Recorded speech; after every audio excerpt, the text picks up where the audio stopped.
welcome to another edition of Coffee Talk with immigration attorney Brian D. Lerner. In this particular episode, I'd like to talk a bit about the L-1 visas. Now, unfortunately, a lot of people think that they have a business in a foreign country and they can just basically, submit some papers, open up a new little office, and boom, it'll be approved. And it's not quite that easy. So, some typical things I want to let you know about in regards to the new L-1A office, so that number one, you can be aware that these issues exist, and number two, you might be able to know how better to get it prepared. Obviously, you want to have an attorney who's familiar with L-1A procedures and new offices in order to help you, but this would at least guide you along the right way. So first of all, I get a lot of people who say, I've got a great business. I work out of my home. I work on my computer. I've got a home office, or, I work out of my garage, and I have to stop them right there, because there is no way that an L-1A new office in the U.S. will be approved unless the foreign office is a real office in a place distinct and separate from your place of living. The reality might be that you can easily do business on a computer in your home, or you can have people come to your home and buy your goods, whatever it is. But that's not what immigration wants to see. And since you want the L-1A, you need to comply with what they need. So maybe 20 years from now, they'll move into the modern era and agree that you don't need to have a bricks and mortar type office. But as it stands now, you do. So even if you've already had a business in operation for a few years, move it to a real office, pay the electric bill and all that stuff, and then a year from now, you would be able to do a new L-1A in the U.S. So then when you come to the U.S., or before you come, a lot of times people say, well, I don't know if the L-1A is going to be approved. Do I have to sign a lease? Do I have to pay, all these months rent while they're adjudicating the L-1A? And the answer is no. What you can do, and of course the issue is whether the landlord will agree to this, but if not, move to another office where they will. You can put the deposit down and then sign a lease contingent upon issuance of the L-1A.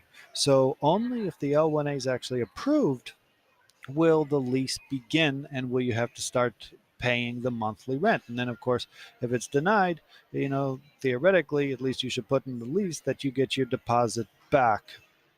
So that's that. Now, sometimes people say, is it difficult to, get an L-1A new office? And the answer is yes. Over the years, for whatever reason, immigration has become more picky with the new L-1A office.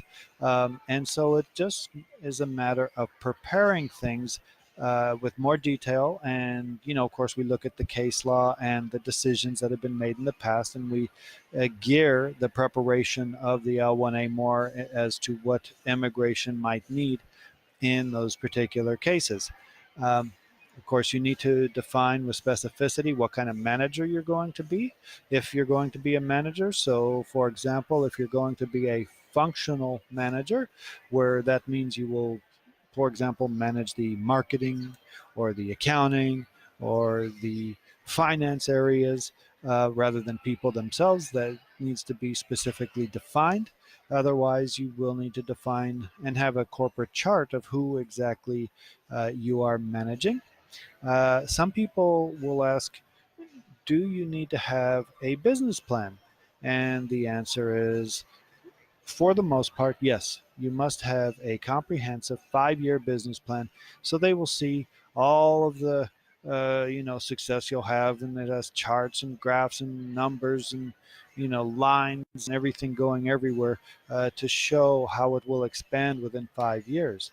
However, a small exception to that is if you happen to have a business running successfully for a few years outside the U.S. and the branch you're opening inside the U.S. is virtually identical to the business running outside the U.S. In that case, you simply can use the model of which has been running successfully outside the US, let the immigration know, and then you wouldn't, in that case, have to do a new business plan. Now, one issue that comes up repeatedly is people say, well, I have nobody to help me actually set up the office and get the electric bill and the licensing and all this other stuff. How can I come into the US to do that in order to get the L1 running? Well, one way to do that is you come in on a B1. Okay, you have to tell them why you're doing it. You come in on the B1 in order to help set up the L1 office, and you can do everything except actually run or start the business. So that's a good way of moving forward.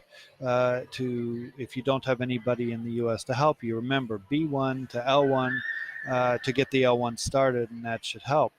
Now, if the company here in the US has been in operation for more than a year, well, then you don't have to do a new office. You can do a normal L1, and the normal L1 allows initial approval of about 3 years rather than a new L1, which only will last for a year. So if you do get the new L1, make sure that about 6 months down the line you file the extension so that you can not have any gaps between when the new office starts and the extension should begin. Okay, if you like the video, click like, subscribe, and more on the coming videos. Thank you.